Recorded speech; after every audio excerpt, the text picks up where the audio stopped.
nights in Yeching City are never really dark. The sky was torn into pieces by countless neon lights, and the blue data streaming advertisements flashed in the high floor, like a poisonous snake swimming in the air. In the bottom ruins, the air is mixed with the smell of motor oil, garbage, and the bloody smell left after the transformation of the body. Occasionally, you can hear the low-frequency buzz from the remote Enterprise Tower area, which is the sound of the brain interface being forced to be updated. Kale Nightblade squatted on a broken street corner, and the old black hoodie on her body was almost the same as the shadows around her. His eyes were hidden under his hood, and through an old enhanced video lens, he looked at every suspicious corner of the street. He is not looking for trouble, at least not now. He was waiting for a signal, a chance to crawl out of the dead city mud. His fingers unconsciously tapped the end of the stool-like data on his knee, and a string of scrambled codes jumped on the screen, which was the encrypted information sent to him by Leah Arch last night. Leah is the only person in Shadow Rift who can relax him a little, although her temper is as hot as the modded body weapon she has. "Kel, what are you still rubbing with?" Leah's voice suddenly came from the headphones, with a sense of impatience. "I have already done the defense system of the signal tower, but the window is only 3 minutes. If you don't move your butt, I don't guarantee that you will not be ruined by the unmanned machine in the Enterprise." Kale smiled and did not reply, but just lowered his head and checked the electromagnetic dagger around his waist. That thing was modified by Liao by hand and could interfere with the control system at close range. Although it may not be easy for those top performers in the company, it can at least allow him to work for a few more seconds. He stood up, took a deep breath of the metal-smelling air in the city, and walked towards the deep alley. Tonight's mission was ridiculously simple: jump into a lost business data, extract a bunch of documents that might have expired, and then escape. Ren Gray, the head of the Shadow Rift, said this is a small trial to see how fast the company responds. But Kyle knew that Ren never did anything unintentional. There must be something bigger behind this mission, but the veteran never wanted to open all the cards. The alley is as deep as a half-collapsed building, with steel tendons exposed, like a skinless body. Kel stopped his pace and automatically switched to thermal imaging mode to scan for ambush around. There was nothing, only a few mechanical rats slapped in the garbage dump. He pressed his headphones lightly and said in a low voice, "Leah, I'm here. Is the doorband system still online?" "Of course, I'm online, otherwise why did I stay up late last night?" Leah's voice was filled with a smug feeling. "I've implanted a temporary door, and the password is gray burned. Don't ask why I chose this because the guy Ren had a too much face." Kyle couldn't help laughing and quickly entered the password on the data end. The sharp steel door in front of me emitted a deep click and slid open. Without hesitation, he flashed his body directly, and the door automatically closed behind him, separating the neon light outside into a fine line. It was even more broken than he thought. The air was filled with burnt smell of circuit boards, and the corners of the wall were filled with scrapped parts, some of which were carrying dried blood. Kel took a naughty eyebrow, and the web film lens began to scan the environment, trying to find the way to the data storage area. He knew that although Enterprises gave up this place, they never really give up anything. These scrapping facilities are usually equipped with hidden monitoring and even self-destruction devices. "Leah, has the map been updated?" he asked in a low voice. "It's being sent, don't urge." Leah's voice continued, as if the signal had been disturbed. "But I have to remind you that the company has recently strengthened the unmanned patrol in this area. You'd better be quick, don't let me get in vain." Kel points the head, although she can't see it. A simplified map is quickly displayed on the screen at the end of the data, marking several possible routes. He chose the shortest piece and began to go deeper along the corridor. The floor under his feet squeaked, and every step seemed to remind him that the place might collapse at any time. After about 5 minutes of walking, he finally arrived at the entrance to the storage area marked on the map. It was a thick alloy door with a surface full of corporate logos, a fist that was scattered by data. Kale sneered, took out the cracker that Leah gave him, and began to connect to the door band system. A bunch of chaotic firewall codes popped up on the screen, and his fingers quickly tapped the keyboard to try to find the vulnerability. At this moment, a harsh noise suddenly came from the headphones, followed by Leah's rapid voice, "Kel, withdraw. Retreat immediately." Kyle's heart sank suddenly, and the movements in his hands did not stop. He knew that retreating now would be a waste of time, and Ren would never allow the mission to fail. "Give me 30 seconds, he said, gritting his teeth. "I'm about to get it done." 30 seconds? Who do you mother think you are, a superhero? Leah's voice was almost yelling. I detected at least 3 high-level identities approaching, one of them with data characteristics. "Do you die, Kel? That's Victor Cold Steel. That guy is the top killer of the Enterprise. You're not his opponent at all." Victor Cooling. This name hit Kel's brain like a memorable one. He had heard too much about this executor, a monster composed entirely of meaning, without emotion, without weakness, only knowing to execute commands. He said that he had destroyed a whole point of resistance with a single gun, and even the child did not let it go. But Kel had no time to be afraid. The doorband system finally emitted a low sound, and the alloy door opened slowly, revealing rows of data servers flashing with faint blue light. He quickly unplugged the cracker, snuck in, and began to scan the tags on the server, trying to find the file Ren mentioned. "Kel, have you heard me say? Run." Leah's voice was already crying, but Kel just bit his teeth and continued to search. His video lens suddenly captured an unusual file name, Fisher Agreement. "Just tell him that this is what Ren wants." He quickly inserted the data end and started downloading the file. The progress bar crawled slowly, and every second was like a century. Just when the progress reached 80%, a heavy sound of footsteps came from outside the storage area, and each step was like a steel hitting the ground, shaking the wall slightly. "Kel Nightblade." A cold voice came from the door, with no ups and downs, like a lyric pronounced by a robot. "I know you are in it. I can make you die happily when you hand over what you stole." Kyle's blood suddenly became cold. He knew that was Victor's voice.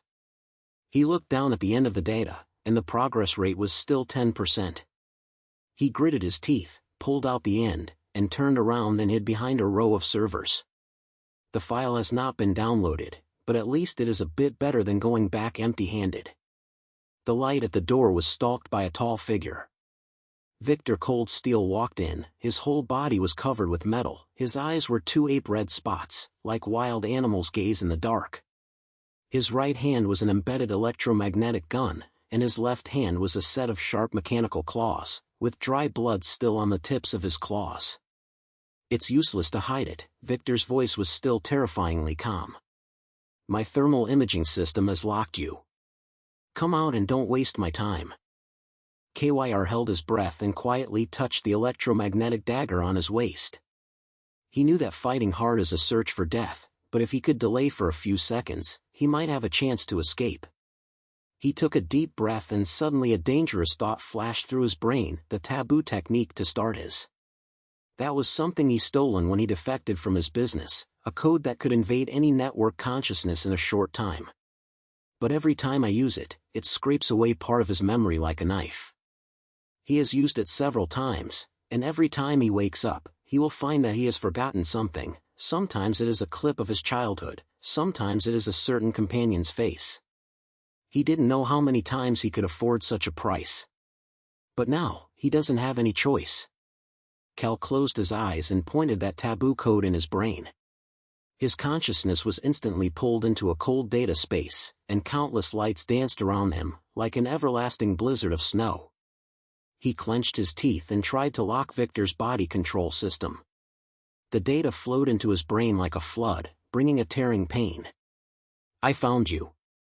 Victor's voice suddenly became blurred, as if he had been disturbed by something. His mechanical arms suddenly stopped in the air, and his red eyes flashed for a few seconds, as if he had a short circuit. Kyle knew that this was his only chance. He suddenly rushed out of his hiding place and ran towards the door. Victor responded faster than he thought, and even though the system was disturbed, he lifted the electromagnetic gun and opened fire to him. A blue arc rubbed against Kel's shoulders, burning his hoodie, bringing a pungent smell. "Leah, take me!" Kel almost shouted, while using his best efforts to pull out of the storage area and running along the way he came. His brain was in a mess, and the side effects of taboo techniques began to appear, with some memory fragments flying away from their minds like torn pieces of paper. He didn't even know what he had forgotten, but he just felt that his heart was empty. Behind him, Victor's steps sounded again, heavy and heartless. Kyle knew he couldn't escape, but at least now, he was holding the missing document of the fire agreement. This may become the key to the Shadow Rift counterattack. The neon light of the night city flashed before his eyes, as if mocking his insignificance. He clenched his teeth and slid into a narrow alley, and the earphones finally came to Leah's voice. "Kel, hold on. I have sent an unmanned aircraft to take you out of that haunted place." He didn't reply, he just continued to run. The sound of the footsteps behind him was getting closer and closer, and Victor was immersed in visible wild animals, tightly biting his back. Under neon light, the darkness of Night City has never been so deep, and KYR knew that the escape was just beginning. Kyle's steps were reverberating in the narrow alley, and each step seemed to be hitting his nerve that was about to collapse. The neon light of the Night City reflected from the high walls on both sides of the alley, as if countless eyes were watching him coldly. His shoulders were still burning with the burning and painful feeling of being rubbed by the electromagnetic cannon, and the fabric of the hoodie was burnt, emitting a pungent smell. Leah's voice in the headphones continued, as if she was fighting with the signal. "Kel, the unmanned machine arrived in 2 minutes. Run to the scrap factory on the east side, there is a cover there." 2 minutes? KYR gritted his teeth, and a bitter smile in his voice. "I won't be able to pass in 20 seconds. He could hear the heavy footsteps of Victor Cold Steel behind him, and each step was like a steel hitting the ground, shaking the garbage pile in the alley trembled slightly. The guy's speed was not as fast as human, but more like some kind of tireless killing machine. Kale's video lens flashed with a red warning, indicating that his heart rate had reached a dangerous value. The side effects of the taboo technique are still storing his consciousness, and the brain seems to be filled with cotton, and the fragments of memory are flying away like broken winds. He didn't even know what he had just forgotten, but he felt that a big block was empty in his heart, as if some of his soul had been poached. He slammed his head, trying to throw away the inappropriate picture, forcing himself to focus on the escape in front of him. There is a 3-fork at the alley, and the left leads to a deserted body recycling site, and the right side is the direction of the deserted factory mentioned by Leah. Kel had no time to hesitate, and rushed to the right. He stepped on a batten of fluid, not knowing whether it was oil or blood, and almost slipped. He reluctantly calmed down and continued to run wildly, while speaking to the headphones in a low voice. "Leah, how far is the factory?" "About 300 meters. After entering, find an entrance marked with the waste treatment. I will unblock the door in a long way." Leah's voice was filled with a hurry, as if she was also racing with time. "Kel, you'd better pray that Victor's bastard's body system has not been completely restored, otherwise." "Don't say it, I know the consequences." Kel stopped her, his voice low and determined. He knew that if Victor was caught, it would not only be him, but also the missing documents of the fire agreement would fall into the hands of the company. Although that thing has not been downloaded intact, the data hidden inside has enough hope for the Shadow Rift to find a backlash. He can never let all this be paid for free. The sound of footsteps behind me suddenly stopped, and the alley fell into a strange silence. Kyle's heart sank suddenly, he stopped and gasped against the corner of the wall.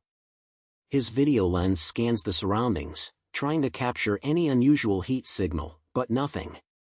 This tranquility is even more creepy than the sound of footsteps, because he knew that Victor would never give up and kill him without reason. "Kel, be careful." Leah's voice suddenly shone sharply. "I detected a high-energy signal, right above you."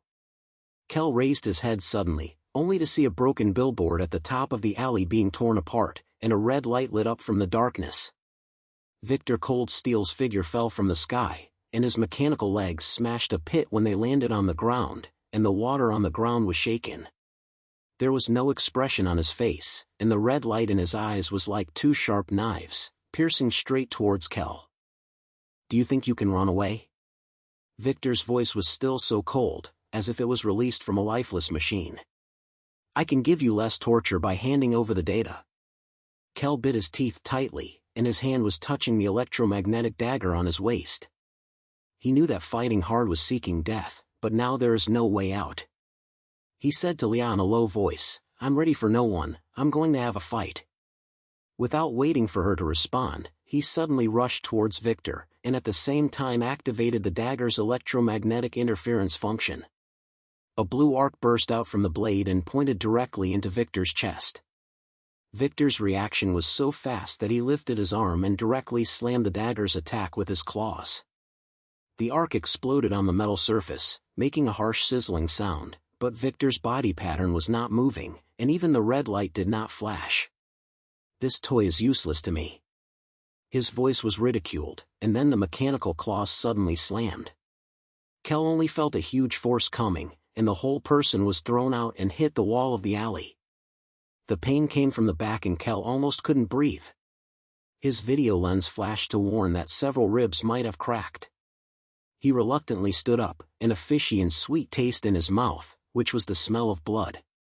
Victor approached, the gun's muzzle had begun to be charged, and the blue light gathered in his hands like a star about to explode. At this moment, the alley suddenly came a low bird, and then an old unmanned aircraft rushed out of the neon light and rushed straight into Victor. The speed of the unmanned machine was amazing, and Victor seemed to have not expected this. The charging of the electromagnetic gun was broken. He flashed, but the wings of the unmanned machine still wiped his shoulders and brought a spark. "Kel, run!" Leah's voice came from the headphones, with a smug smile. "I have modified this thing. Although I can't hit him to death, it can be delayed for at least a few seconds." Kyle didn't waste such a hard-earned opportunity. He gritted his teeth and got up, stumbled towards the factory. Behind him, Victor had stood back in a stable position, and his dead body was blazing black smoke under his feet. His red eyes swept towards Kel's escape, then lifted the electromagnetic gun and recharged the muzzle. "Run," Victor's voice was low and heartless, "but you can't escape." Kel didn't turn around, he just ran wildly. The factory's will finally appeared in the field. It was a huge broken building, like a forgotten giant skeleton, with glittering pipes and broken billboards on the surface.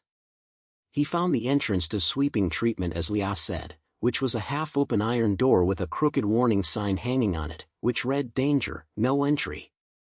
He rushed in and Leah's voice came from the headphones, "The door is unblocked. After going in, go left and there is a passage to the basement. I set up a temporary shielding device there, which should be able to interfere with Victor's tracking signal." Kel clicked ahead and ran to the corridor to the left. The inside of the factory is more broken than outside, and there is a pungent chemical smell in the air, and the floor under the feet is filled with oil and debris. He found the entrance to the basement, which was a narrow staircase with falling materials on the walls, like the skin of some disease. He stepped onto the stairs and there was a loud noise coming from behind, and the entire factory seemed to be shocked. Victor had obviously chased him, and the iron door was torn open by him, and fragments were scattered all over the ground. Kyle's heartbeat was as fast as if it was about to explode, but he didn't stop and continued to run down. The stairs were as dark as the basement, filled with scrapped mechanical parts and broken body slaughter. "Leah, where's the shielding device?" he gasped. "Just on your right hand, a box marked with the dangerous voltage." Leah's voice was filled with a tightening. "Open it, there is a red button inside. Press it to start the interference scene. But I have to remind you that this thing can only last for 5 minutes, and you must leave after 5 minutes, otherwise Victor will still lock you." Kel found the box and pulled it hard to open it, and sure enough, he saw a red button. He pressed without hesitation, and then he heard a low buzz, as if the air was twisted. His video lens flashed and showed that the surrounding signal had been interfered. He sat down against the wall, and finally had a chance to breathe. But he knew that this was just short-term security. Victor would not give up, and the missing documents of the fire agreement were still in his hands. He looked down at the end of the data, and the screen showed an unfinished download progress bar and some crypto-like data clips. He tried to read these clips, but the confusion in his brain made him unable to concentrate at all. The price of taboo technology is still continuing, and he even thinks that he has forgotten something about Leah. It is her laughter? Or is it a sentence she once said? Everything is as blurred as a fog. Kel, are you okay? Leah's voice came from the headphones, carrying a slight conscience. I show that your life signs are a little uneven. I am okay, Kel said, gritting his teeth, trying to make his voice sound less weak. Leah, I have to send these data to you right away. Victor won't give me too much time. No, the transmission is too dangerous now. Leah refused. Although the interference can block the tracking, data transmission will reveal your location. You must go back to the point first and we will deal with these things. Kel was silent for a while, pointing to the head, although she couldn't see it. He knew Liao was right, but he always felt an ominous premonition in his heart. He was not sure what was hidden in these data, but he just told him that this might be the last hope of Shadow Rift. The air in the basement became more and more stressful, and the sound of the buzzing sound of the interfering scene was like some kind of lullaby, making his eyelids heavier. He knew he couldn't sleep, and Victor might find it at any time, but his fatigue and memory made him almost unable to resist this confusion. At this moment, a sudden muffled voice came from the headphones, followed by a low and familiar voice. Cal, can you hear it? I'm Ren. Cal sat up straight, his fatigue was swept away in an instant. Ren Gray, the leader of the Shadow Rift, rarely contacts him directly unless there is anything big. There was a cold and hard sound in his voice, like a spark from the steel rubbing. What you get is more important than you think. The company has already launched more operators, and Victor is just a pioneer. You must go back to the point immediately. I have a plan. Plan? Cal sneered, with anger in his voice. Ren, you never told us all the plans. You let me die, but you wouldn't say anything about that number. Now let me go back again. Do you think I'll believe you without reservation? Ren was silent for a while, and then said in a low voice, Kel, I know you are not satisfied, but some things that you know will only become a burden. Back to the point, I will tell you part of the truth. But now, you must come back alive. Kel didn't reply, just turned off the communication. He leaned against the wall, closed his eyes, and tried to figure out the chaos in his brain. Ren's words made him even more uneasy. He had seen the veteran's side too many times, and he always regarded the price of sacrifice. He began to wonder whether Ren was trying to overthrow the business or just to satisfy his desire for revenge. The buzzing sound of the interfering scene suddenly changed, as if it was about to fail. Kel suddenly opened his eyes, and the video lens showed that the energy in the interference scene was less than a minute. He stood up, checked the end of the data, and then said to Leah in a low voice, I'm ready to leave and give me a safe route. Received, Leah's voice brought a heavy burden. I have found an underground passage to the site, and the entrance is in a scrapped warehouse behind the factory. Be careful, the density of unmanned aircraft patrols in the Enterprise has increased. Kel clicked his head, took a deep breath, then pushed open the door in the basement to prepare for the next escape. The darkness of Yicheng City was still waiting for him outside, and he knew that the battle was not over. Neon light penetrated from afar, like countless sharp claws, trying to tear open his only hope. But he has no choice but to continue to move forward regardless of the genre's price. Kel pushed open the door of the basement, and a cold air came over the surface, scattering the unique iron lens and oily smell in the waste factory. His video lens flashed with faint light, scanned the surrounding environment, and tried to find the scrap cabinet that Leah said leading to the underground passage. The buzzing sound of the interfering scene has completely disappeared, and only the low-frequency streaming sound from far away from Yicheng City is left in the air, like a sleeping giant roaring. He knew that Victor Cold Steel might relock his position at any time, and there was no more time left. He looked at the end of the data. The missing writing agreement file on the screen still showed unfinished progress bars, and the illusory data segments jumped on the screen, as if mocking him for powerlessness. He clenched his teeth, stuffed the end into the inner bag of the old hoodie, and walked forward along a narrow corridor inside the factory. The floor under his feet squeaked, and every step seemed to remind him that the place might collapse at any time. "Leah, where is the specific location of the container?" he said to the headphones with a low voice, almost unable to hear it, as if he was afraid of being surprised by something lurking in the dark. "It's on the right side of the back door of the factory, about 50 meters, Leah's voice continued, as if the signal was disturbed again. "I just saw a blue container marked sweeping recycling. The entrance is at the bottom of the container, and there is a hidden trap door that I've unlocked from a distance. After you go in, you go straight down, and the passage will lead to a hidden point in the shadow fracture." "Received," Cale replied simply, speeding up his pace. His shoulders and ribs were still intimidating, and his breath was cut like a knife when he was swept by Victor, but he didn't have time to care about it. The neon light of the night city came from the broken windows of the factory, casting spotted light and shadow on the ground, like a twisted ghost face. He finally came to the back door of the factory and pushed a half-collapsed iron door. Outside was a messy open space, filled with scrapped mechanical parts and piping. Not far from the right, a blue tank stood there crookedly, with scratches and slugs on the surface, which was indeed written with several vague words failing recycling.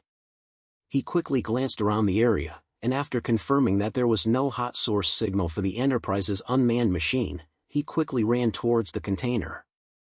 There is indeed a hidden trap door at the bottom of the container, with a layer of iron leather covering the surface, which is almost integrated with the surrounding environment. Kel squatted down and pulled the iron hard to open the iron skin, revealing a dark hole, and a damp musty smell came from it. Without hesitation, he jumped directly into it, stepped on a cold floor under his feet, and a slight sound of water came out. The trapdoor automatically closed behind him, completely separating the light outside. His video lens was cut into night mode, and in front of him was a narrow underground passage, with falling concrete and watermarks on the wall, like the duct of some giant creature. The passage was so quiet that it made people uneasy, only his own steps were reverberating.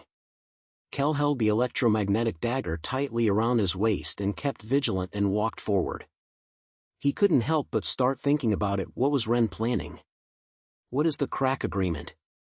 And Victor, how difficult is that monster?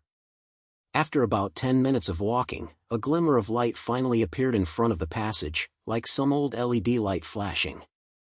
He speeded up his pace and came to a thick steel door with the shadow rift engraved on it, a skeleton torn by a data chain. There is an old-fashioned fingerprint detector next to the door. Kel presses his hand on it, and the system emits a low horn, and the steel door slides open. Behind the door is a hidden point. The space is not large, but it is filled with various modification equipment and functional parts, and the air is filled with the burnt smell left by welding. Leah Ark was standing in front of an old workbench, holding a welded gun in front of him, with a pile of semi-finished products that looked like a physical weapon. Her face was covered in oil and her hair was tangled in a mess. When she saw Cale coming in, she clearly relaxed her breath and then raised her face again. "You mother finally came back. I thought I would go and collect you." Kel pulled out a bitter smile, snatched off his ragged hoodie and threw it on one side, revealing his bruised and wounded skin. He sat down against the wall, gasped for a few breaths before saying, "I almost quit. That guy Victor isn't a human at all." Leah walked over with her eyebrows, took out a simple medical bag from the side, and began to deal with the wound on his shoulder. Her actions were not gentle, but at least effective. Kyle gritted his teeth and endured the pain, and said in a low voice, "I got some of the data from the fire agreement, but I didn't download it. Ren said that this thing is important, so important that the company will not hesitate to go out and Victor will be taken back." Leah put on her hand, and a complex feeling flashed in her eyes, but soon became calm again. She said in a low voice, "Well, old man Ren, never tell us the whole truth. You better not trust him too much, Kel. He can use us all as pawns for the so-called big gold dot." Kel clicks the head, nothing to say. He took out the end of the data from his inner bag and sent it to Leah. "See if you can interpret these clips." "I tried it, but my brain was too chaotic to concentrate at all." Leah connects to the end and inserts into an old host next to the workbench. A bunch of malfunctioning and missing file structures pop up on the screen. She snatched her eyebrows and tapped her fingers quickly on the keyboard, trying to reconstruct the data. After a while, she whispered, "Don't die, this thing is encrypted like an iron bucket." But I found a readable clip and mentioned a plan called Identity Furrow. Idea melt? Kel raised his eyebrows. The name didn't sound like something good. What is that? Leah shook her head, with a slight anxiety in her eyes. I don't know, but from the data description, it's like an ultimate weapon used by enterprises to completely control human consciousness. It's not a simple brain interface, but can directly melt people's thoughts into data and become processable tools. If this is true, then no one can move the corporate governance again. Cale's heart sank suddenly. He suddenly understood why Ren was so anxious to ask for this data, and why the company was willing to sell it back at all costs. If the melt of consciousness really exists, the resistance of the shadow crack is no longer a single pure revolution, but a final slam of humanity. He said in a low voice, "We have to tell Ren, right away." Leah clicked the head, but still had a look on her face. I will upload the data to the main system of the point, but Kel, I always think that Ren has something to do with us. You'd better be careful. At this moment, the communication system at the point suddenly emitted a harsh alarm, and then the voice of Ren Gray came from the broadcast, still the same cold and hard language as steel. Kel, Leah, come to the command room immediately. The company has locked our spots, and their exercisers are approaching. We have to act immediately. Kel and Leah looked at each other and both of them were furious. They quickly packed up their decorations and walked towards the guide room. In the corridor along the way, other members of the resistance organization were also busy preparing. Some were checking weapons, some were strengthening the defense system, and the air was filled with a feeling of tension that was about to explode. The deepest point of the point is a small room composed of a scrap server and a broken screen. Ren is standing in front of a huge map projection, his face sinking like the sky before the rain. He saw Kel and Leah coming in, clicked the point, and then went straight to the point. The Enterprise responded faster than I expected. Not only did they send Victor, they also adjusted at least 3 teams of operators, equipped with the latest fighter body. Our points were exposed and they had to be transferred immediately. Kale raised his eyebrows and couldn't help asking, "Transfer?" "Ren, the data we finally got hasn't been fully understood. Now that we've run away, it's equivalent to having to give up all previous efforts. Didn't you say there is a plan? Where is the plan?" Ren's eyes swept over him coldly, with a hint of impatient voice. "The plan is to live, Kel. The data of the fire agreement is important, but if we are completely under control, the data is unintentional. I have arranged a retreat route to a deserted industrial area outside Yejing City, where there is another temporary point. We will reorganize there and continue to crack the data." Leah sneered and interjected, "Regroup? Ren, you say this every time, but we die in front of you every time. Do you know what the Identity Furious Furry is?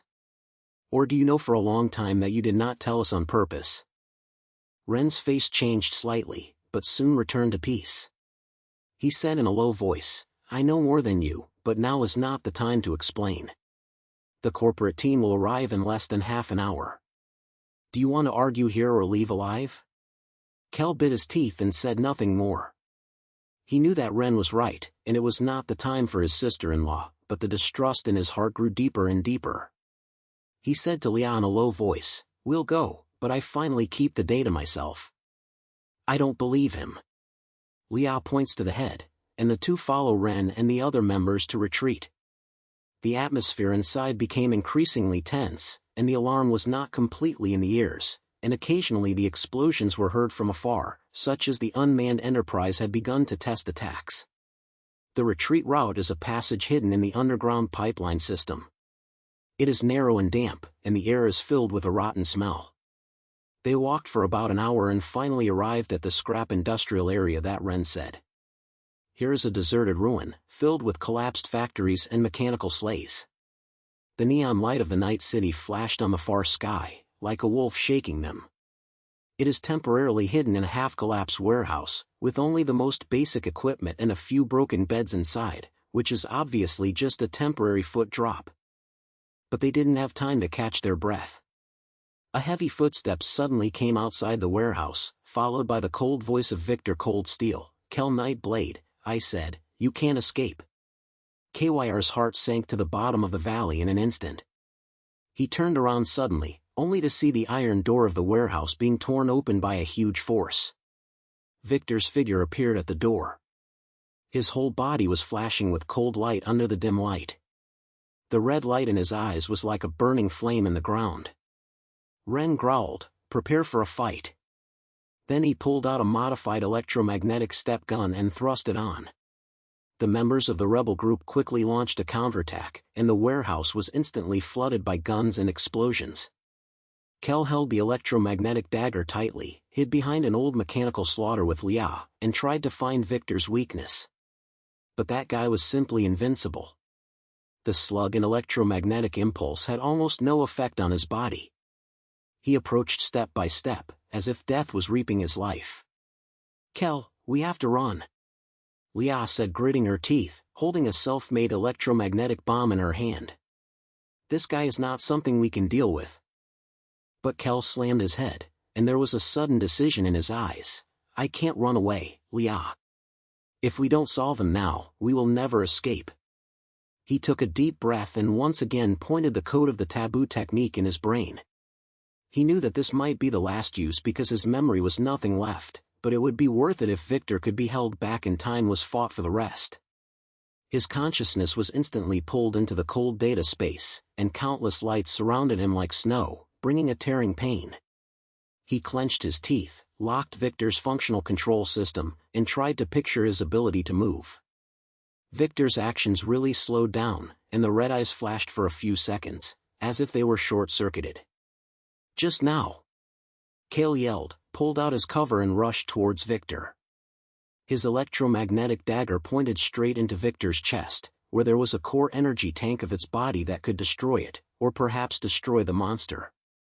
Although Victor was disturbed, his reaction was still astonishing as he swept his mechanical claws, and Kel's shoulder was drawn into a deep mouth, and blood spurted out in an instant.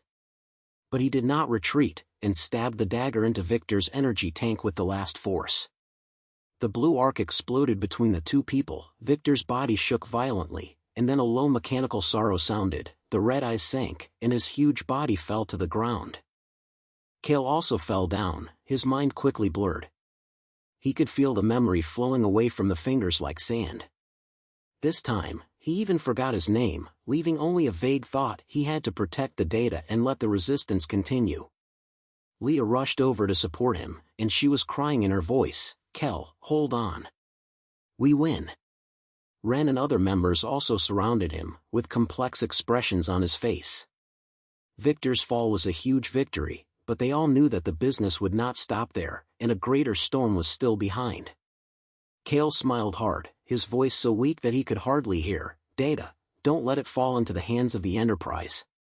The neon lights of the night city flashed far away, as if they were witnessing the short victory of this scene. The air in the warehouse was still heavy, and the fire of resistance was still burning, but who didn't know when the next battle would arrive?